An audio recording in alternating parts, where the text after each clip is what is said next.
Hey everyone, welcome to Movie Marathons HQ, where we do movie marathons connected to new releases and where we enjoy and review some of our favorite movies. This video is part of the Avengers Doomsday Movie Marathon, where we are watching one movie every week as we prepare for the release of Avengers Doomsday in December 2026. Today we are discussing Daredevil. Released in 2003 and directed by Mark Steven Johnson, this is Daredevil's first appearance in a movie. I have a long history with this movie. I had a poster of the Daredevil movie in my bedroom wall growing up for many years. And also I knew that this movie was coming out ahead of time. This is sort of when my fascination with new movies coming out was born. And I knew that this movie was coming out. And I was at a bookstore with my mom and I saw a book of Daredevil, of this movie. And I thought, how can you get a book of the movie before it comes out? You should also know that Daredevil is my favorite Marvel superhero. I first started to like him before this movie came out and all connected with this movie. I think Matt Murdock is a great character. I think it's really cool that he's a lawyer, so he fights crime in the courtroom during the day, then he fights crime at night in his costume, beating up thugs. And I like that connection that he has there, where if he's not able to deliver justice in the courtroom, then he'll deliver justice himself, and I think that's pretty cool. He's also religious, which I think is unique. Most comic book characters and things don't really have a religion, but he's very Catholic and very strong in his faith, and I think that's really cool. He also has a physical disability, which is not always highlighted, and I think it's cool that his physical disability is connected to his superpower, and I really like how they balance that. So I just think he's a great character, and he's my favorite Marvel superhero. Overall, I love this movie. I think it's fun, I think it's unique, I think it's memorable.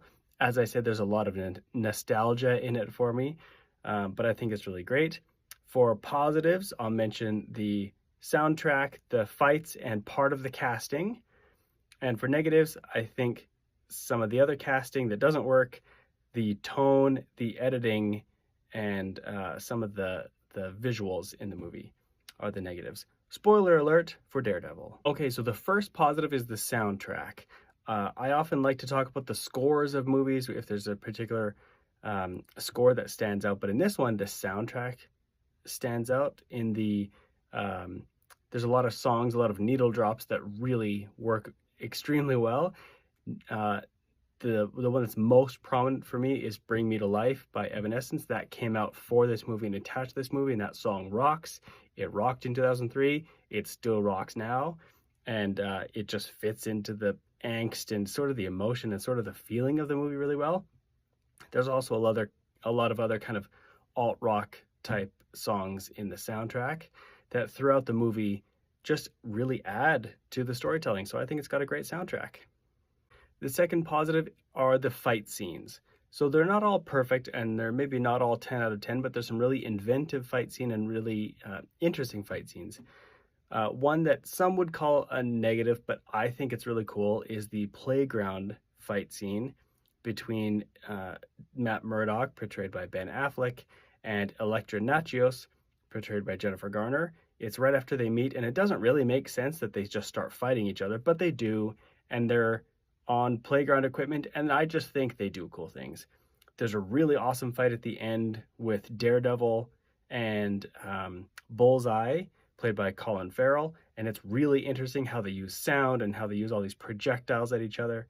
And then the final fight in the rain with Daredevil and Kingpin, played by Michael Clarke Duncan, that's awesome, and it's in the water when the water pipes break. I just think the fights are really, really cool and highlight a unique part of this character. And the third positive to mention is some of the casting. In this movie, we get introduced to the kingpin of crime, Wilson Fisk, and in this, he's played by Michael Clarke Duncan. In the comics, he's a very imposing, very huge guy, and he's Caucasian. And in this movie, they've cast Michael Clarke Duncan, who's African-American, but very imposing and very scary. And I think he does a great job in the white suit and the cigars, and he's a really scary character, so I think he did a great job with casting in this movie. So I think that's really positive. And then Foggy Nelson, who is Matt Murdock's best friend, played by, I'm blanking on his name, Jon Favreau.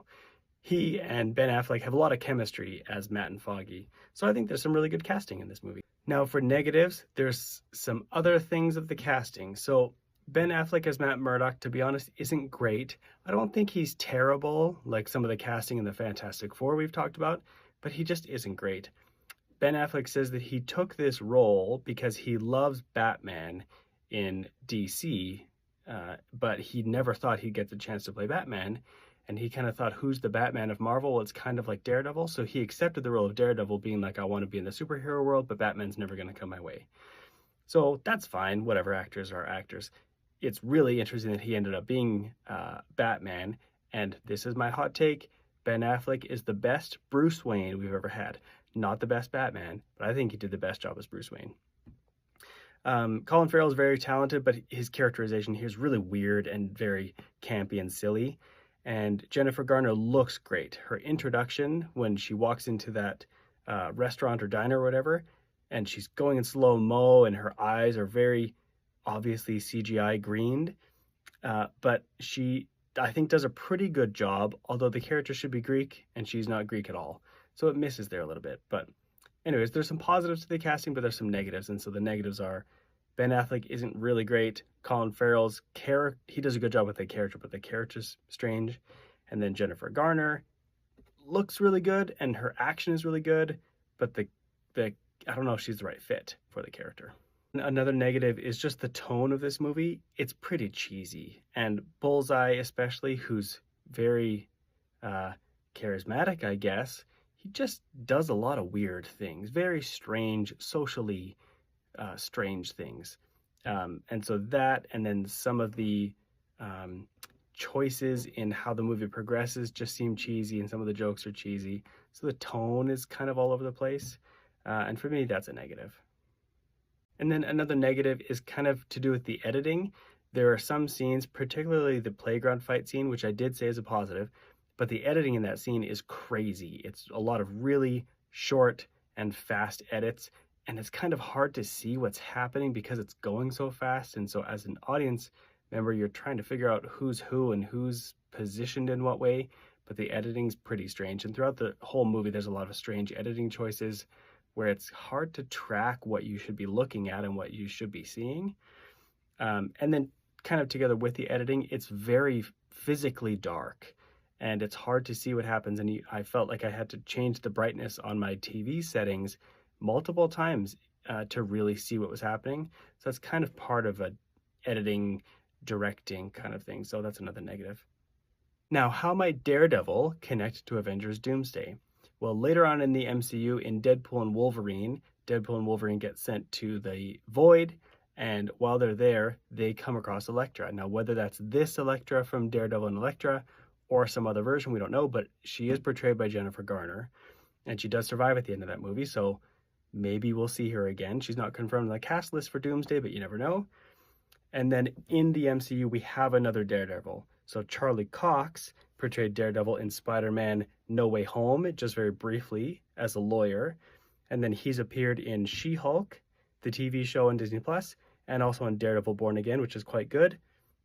So he's been recast as a Daredevil. So I don't think we'd ever see Ben Affleck again in Doomsday or Secret Wars, but I suppose you never know. So that's my review of Daredevil. What do you think of this movie, and how do you think it might connect to Avengers Doomsday? Make sure to let me know in the comments below. The next movie in this marathon is Fantastic Four: Rise of the Silver Surfer. Follow Movie Marathon's HQ on Instagram, TikTok, and YouTube, and also on Letterboxd, where you can see all of the movie marathons that we've done. See you at the movies!